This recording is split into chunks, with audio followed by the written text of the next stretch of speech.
Hey guys, welcome back to my channel, and welcome to my worst books of 2025 video.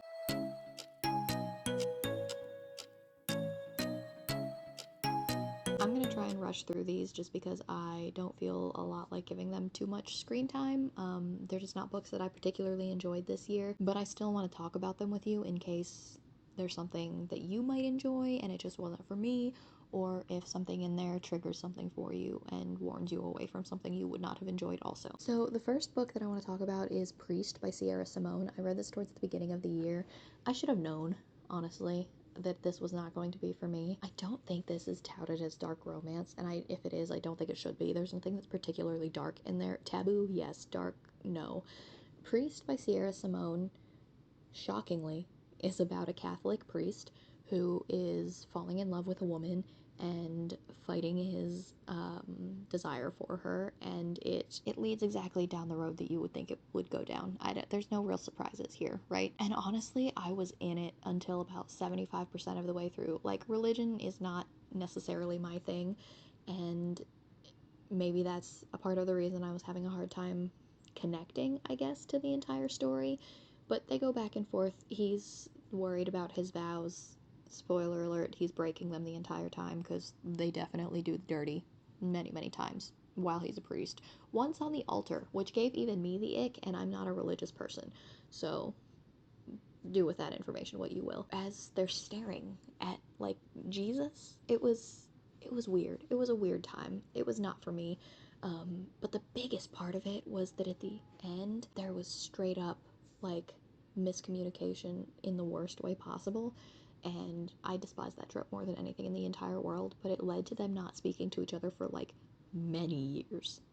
And I was off at that point. As soon as that little section of the book started, I was kind of done.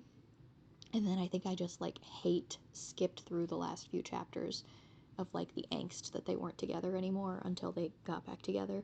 And then happily ever after ending. It's romance. We didn't really expect much else, right? Next was my very first ever Colleen Hoover book and my very last ever Colleen Hoover book, and it was called Too Late.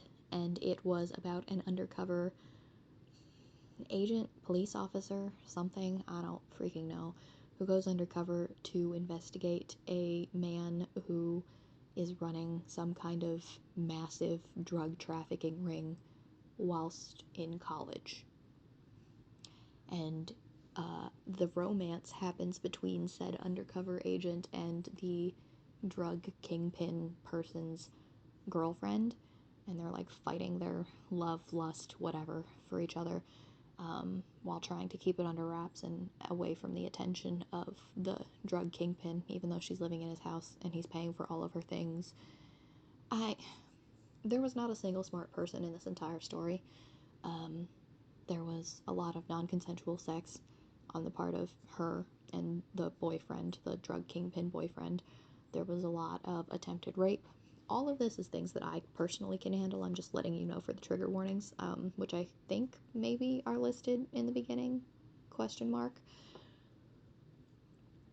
But they're so dumb. I mean, they're trying to hide it from him, and yet they couldn't keep it in their pants long enough. Like, they literally went out to the car in the driveway to go and have sex, and then they were, like, panicking that they got caught, and I was like, guys, just fucking leave. Just go.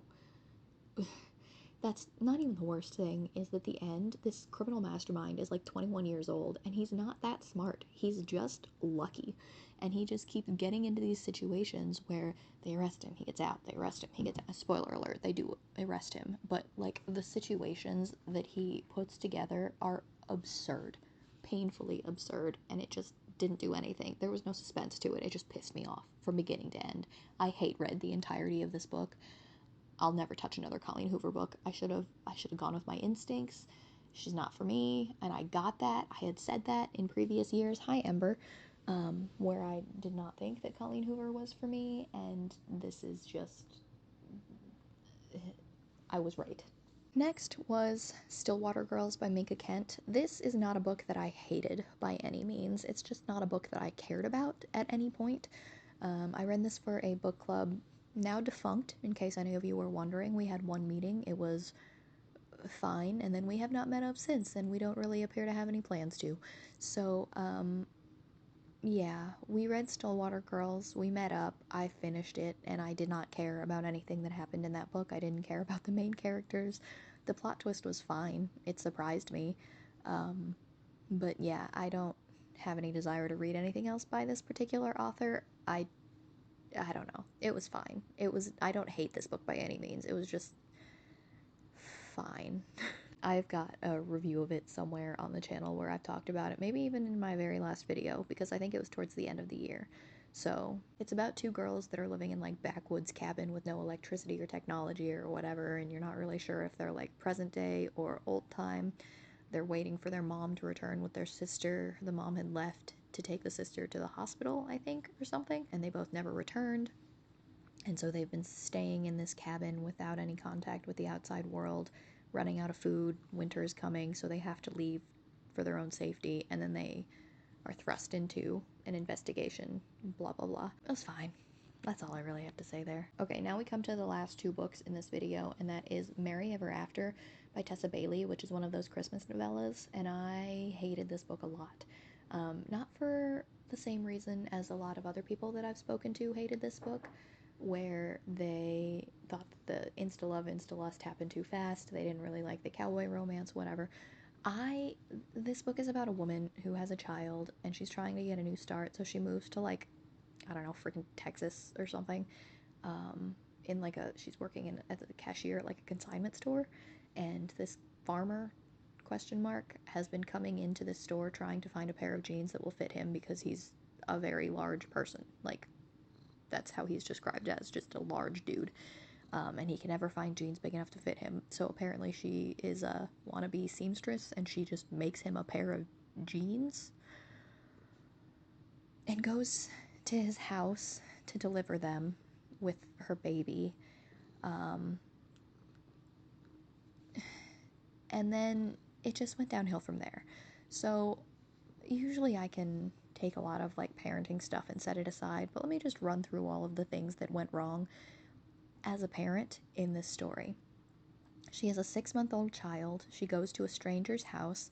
He says, "You can just leave the baby on the bed while I try on these pants." She takes him to the guy's bedroom, lays the baby on the bed, closes the door behind her, and they proceed to eventually make out and almost have sex up against his refrigerator.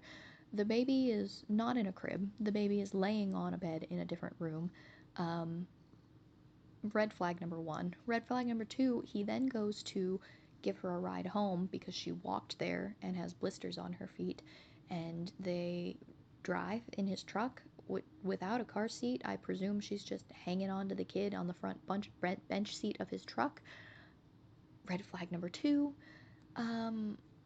Honestly, it just continued to get worse from there.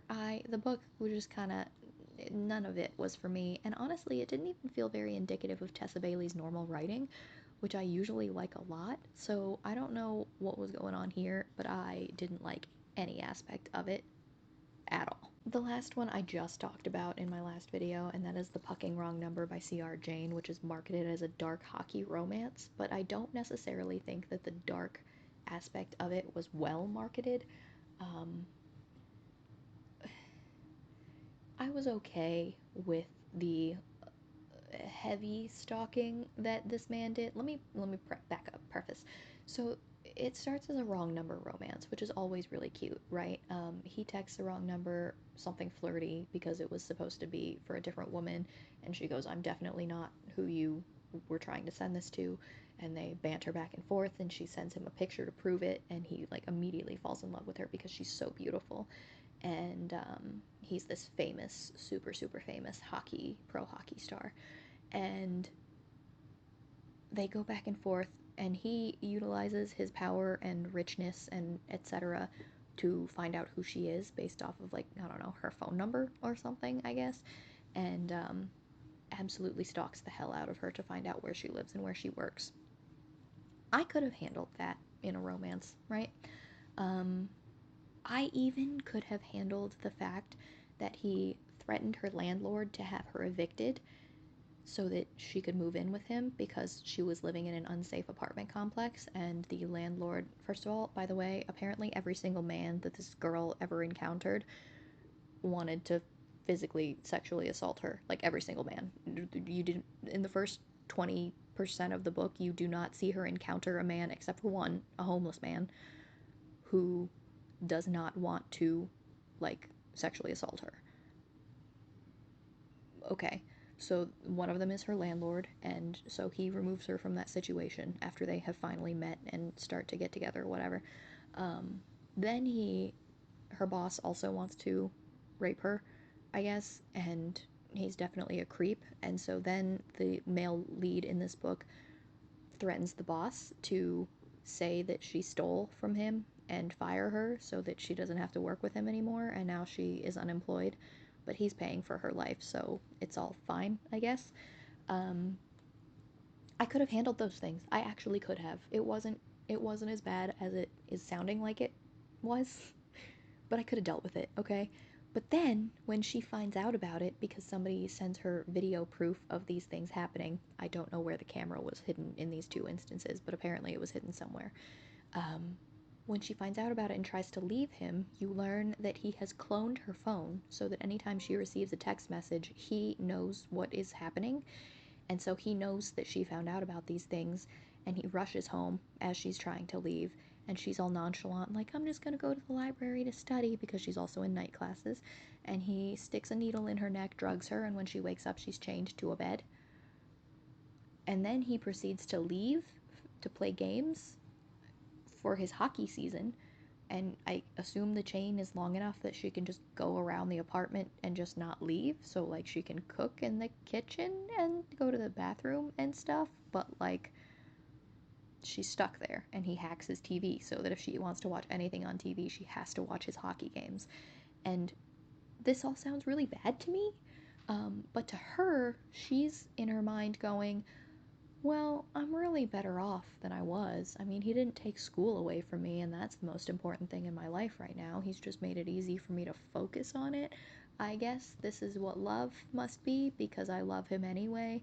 And I will say, at least the book at the end does admit that it was toxic as hell, and that they have a very toxic codependent relationship that most psychologists would warn their patients away from. True, all true. Um, it was not for me. And I get that that might be for other people, because dark romance is very, very popular right now. I just don't think that I have the guts for it. So I think from now on, we're just going to avoid books that involve, because Hooked by Emily McIntyre did the same thing, and I read that this year, and I actually don't think that I put that on this list. This one was way worse, but similar situation with the kidnapping and the I love you anyway mess at the end. It's not my thing, okay? Maybe I'm a wuss when it comes to romance, but I do tend to like light and fluffy and happy, and a little bit less stalker and kidnap and murder in my romance. Unless unless the stalker is like the bad guy, and she and the male lead have to be together, and he's like trying to protect her, or she's trying to protect him, or whatever. That I'm totally into. But when they fall in love with the stalker, kidnapper, etc., I just don't think that that's my thing. So, now I'm going to step off of that soapbox now, and that is the fifth book that I wanted to tell you guys about that I consider to be my worst reads of 2024. Usually I have to dig real deep to find my worst reads in a year, and unfortunately this year that was not the case. So, that all being said, those are my worst books of 2024. Do with that information what you will. If any of that sounded interesting to you, absolutely go for it. I'm not here to gatekeep. If I manage to warn you away from any of them because the things that you don't like align with the things that I don't like, that's great, and I'm happy for us. So that is it for this video today, guys. Don't forget to like, comment, and subscribe. It really helps out my channel. Down in the description box, you're going to see links to my Goodreads, my X, and my Instagram in case you wanted to follow me on any of those. But I'll talk to you in my next one. Bye!